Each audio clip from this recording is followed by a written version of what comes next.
Salut à tous, alors aujourd'hui on se retrouve avec la toute première vidéo de 2018. J'espère que vous avez passé de très bonnes fêtes de fin d'année, que vous avez été gâtés en livres et en plein d'autres choses qui vous font plaisir. Et quant à cette nouvelle vidéo, on va se retrouver avec les livres que j'ai lus au mois de décembre, qui sont au nombre de 3, vu que je me suis un petit peu relâchée, j'ai eu pas mal de choses à faire, donc ceci explique cela.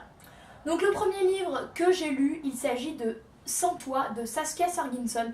Malheureusement je ne l'ai pas avec moi, donc je vous laisserai le visuel ici. Comme d'habitude vous commencez à me connaître, puisque je l'ai prêté à ma grand-mère. Si vous voulez tout savoir, voilà. Donc il s'agit du second livre de l'auteur que je lis. J'avais adoré son premier livre avec Jumelles, que j'ai ici, voilà, que j'avais lu il y a des années, et pour cette fois donc je me suis penchée sur un autre de ses livres.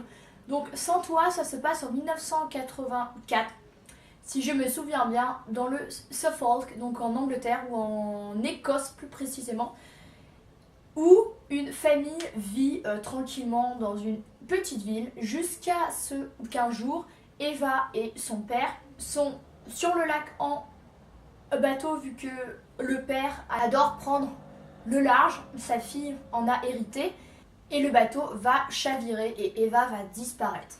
Donc ça va être une tragédie pour toute la famille, la mère, Clara, et la petite sœur dont j'ai oublié le nom. Toutes mes excuses. Donc du coup ils vont devoir apprendre à vivre sans Eva.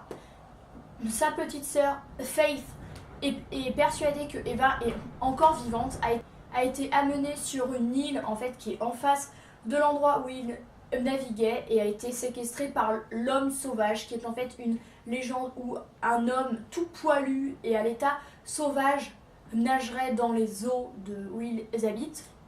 Et elle est persuadée de ça, elle essaye de convaincre ses parents qui, quant à eux, ont plus la tête sur les épaules. Ça fait des mois qu'elle a disparu et plus aucune nouvelle, mais Faith n'en démord pas et elle est toujours persuadée de ça. Donc elle va essayer de prouver à ses parents qu'elle a raison. Et dès le début du livre, en fait, il y a une alternance de points de vue, vu que un chapitre, ça va être le point de vue donc de la petite sœur Faith, si c'est bien son nom, il me semble, et un autre va être celui d'Eva. Donc forcément, Eva n'est pas morte. Elle a été en fait sauvée par un jeune homme qui la séquestre sur la fameuse île, effectivement, qui avait servi pendant la guerre. Ce sont des anciennes usines, des anciens trucs très morbides, et elle vit là depuis des mois dans un état pitoyable. Elle doit réclamer de l'eau, de la nourriture, enfin elle est littéralement séquestrée. Donc je ne vais pas vous en dire plus, mais c'est un livre génial, assez palpitant, haletant, parce que nous on sait que Eva est vivante, les parents non, et la petite sœur non, pas non plus la vérité, mais voilà, c'est un livre génial et j'ai hâte de lire d'autres livres de l'auteur, et je ne vais pas vous en dire plus si Eva revient ou non, et voilà. Second livre que j'ai lu, il s'agit du 6e sommeil de Bernard Werber.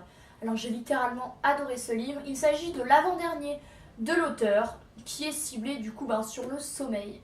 Voilà, ça paraît logique. Donc en fait on va suivre un jeune garçon qui s'appelle Jacques au tout début du roman, qui peu à peu va grandir jusqu'à la fin, qui a une mère, Caroline, qui est spécialiste dans le sommeil. En gros elle est neuropsychologue, enfin neuromédecin, et du coup elle connaît très bien le fonctionnement du sommeil, et selon elle il y aurait 5 phases. Donc la première ce serait l'assoupissement, la seconde le sommeil léger, la troisième le sommeil lent, la quatrième le sommeil très profond, la cinquième le sommeil paradoxal, et il y aurait une 6e phase avec le 6e sommeil qui est en fait très proche de la mort. Voilà.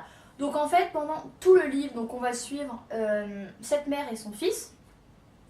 Donc elle va aider son fils à avoir un bon sommeil, à maîtriser son sommeil pour directement avoir un sommeil réparateur. Donc un jour Jacques va grandir, il va avoir 28 ans. Il se destine à être médecin tout comme sa mère, donc il suit des études de médecine à Paris. Et un jour il va être avec une fille, voilà, il va faire ce qu'il a à faire. Et dans son sommeil il va voir un lui, mais plus âgé, donc un homme qui lui ressemble énormément mais qui a 20 ans de plus. Et cet homme-là va lui dire qu'il doit absolument aller en Malaisie, il me semble, dans un peuple spécifique qui est totalement retiré du monde pour aller sauver sa mère, vu que c'est là que sa mère est partie pour aller étudier cette tribu qui en fait a un rapport avec le sommeil hyper intéressant, notamment pour elle qui en est spécialiste, parce qu'il faut savoir que la mère de Caroline à ce stade-là a disparu depuis des semaines sans laisser aucune nouvelle. Donc au début Jacques va croire que c'est une blague, il va se demander comment ça se fait qu'un moi plus vieux est là et me donne des conseils de vie. Donc finalement il va suivre cet instinct là et il a bien fait.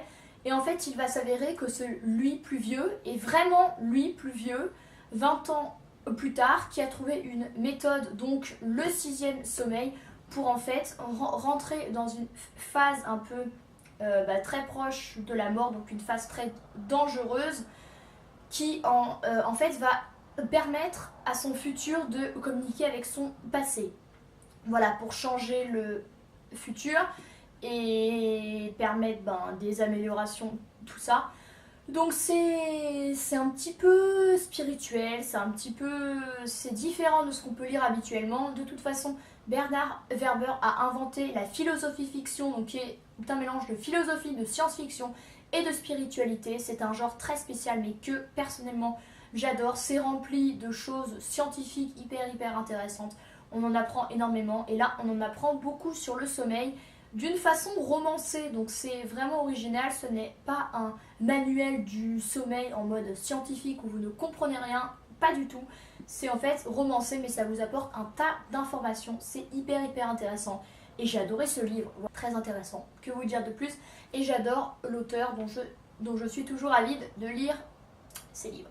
Et le dernier roman que j'ai lu, il s'agit du Cercle de Dave Eggers, qui a donné le film avec Emma Watson, sorti en juillet. Donc j'ai d'abord vu le film et ensuite je me suis dit qu'il fallait que je lise le livre. Donc je passais devant à la FNAC pendant 6 mois jusqu'à ce que je me dise qu'il fallait quand même que je l'achète. Voilà, 8 €, c'est pas non plus 25 € le livre, donc j'ai bien fait. Je crois que c'est un réel coup de cœur de cette année. D'ailleurs, je pense vous faire mes favoris de l'année 2017 et il sera dedans, c'est obligé. Donc en fait, c'est une jeune femme qui au début a 24 ans, il me semble, qui s'appelle Mae Holland, donc incarnée par Emma Watson dans le film, qui a toujours vécu une vie très calme. Elle a vécu, étudié, travaillé dans la même ville et sorti avec un mec un peu rasoir pendant 3 ans. Et un jour, elle en a marre, elle veut changer de vie, donc elle va contacter une ancienne amie à elle qui s'appelle Annie, qui a un haut poste dans la fameuse entreprise Le Cercle, qui se situe vers San Francisco, qui est une entreprise qui a 10 000 employés, donc c'est un truc de fou, un peu comme les énormes entreprises que sont Instagram, Google, Twitter, dans la Silicon Valley. Voilà, c'est exactement la même chose. Donc au début, elle va se retrouver à la relation client. Donc en fait, son rôle va être de répondre à des clients du monde entier ou des États-Unis. Non, du monde entier. Elle va devoir aller très vite et surtout les clients vont devoir la noter et son but va être d'avoir une note la plus haute possible, située au moins à 95% vu que c'est sur 100.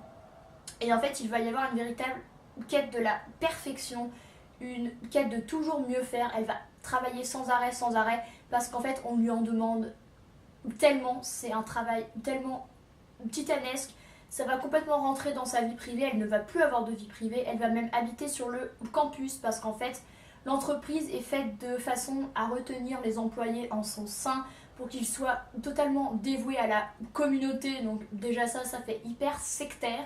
Alors effectivement, elles se préoccupent du bien de leurs employés en leur disant faites du sport, allez à une soirée et tout, mais ils les gardent tout de même au sein de l'entreprise, ce qui est hyper malsain et flippant dès le début. Personnellement, je n'aimerais pas du tout être à sa place. Et en fait, elle a 1001 choses à gérer. En plus de la relation client, elle doit gérer son profil sur Zing, il me semble. En gros, c'est un réseau social un peu comme Facebook, où elle va devoir être très présente et où elle va devoir avoir le taux de rank, donc un taux de participation et de présence le plus haut possible. Donc c'est un truc totalement hallucinant. Elle va s'embarquer dans le travail H24, ne va plus avoir aucune vie privée vu qu'elle va être aussi ambassadrice d'un nouveau projet de transparence avec l'entreprise Le Cercle. Elle va porter une caméra sur elle H24. Donc tout le monde, donc tous les gens du monde entier vont être au courant de ce qu'elle va faire, de ce qu'elle voit, de ce qu'elle fait. Et même sa famille va en être victime, elle va plus avoir aucune vie privée, c'est absolument affreux. Mais voilà, c'est un peu notre société empire, de façon un peu dystopique, comment ça serait si on continue avec cette quête de tout vouloir partager, de ne plus avoir aucune vie privée. Et là ça mêle un peu le travail, donc l'entreprise avec ça. Et c'est affolant, ça fait très peur, voilà. Mais c'est un livre hyper intéressant, duquel on n'en ressort pas vraiment indemne, honnêtement. Donc voilà, c'en est tout pour les livres que j'ai lus en décembre. J'espère que cette vidéo vous a plu. N'hésitez pas à vous abonner à ma chaîne, ça me fait toujours hyper plaisir de voir vos abonnements sur cette chaîne là, comme sur ma chaîne principale, La Penderie de Laura, que je vous laisserai ici si ça vous intéresse, où je vous parle plus mode, beauté, voyage, série, plein de choses en fait. Et ben voilà, moi je vous dis à très bientôt dans une nouvelle vidéo. Bye!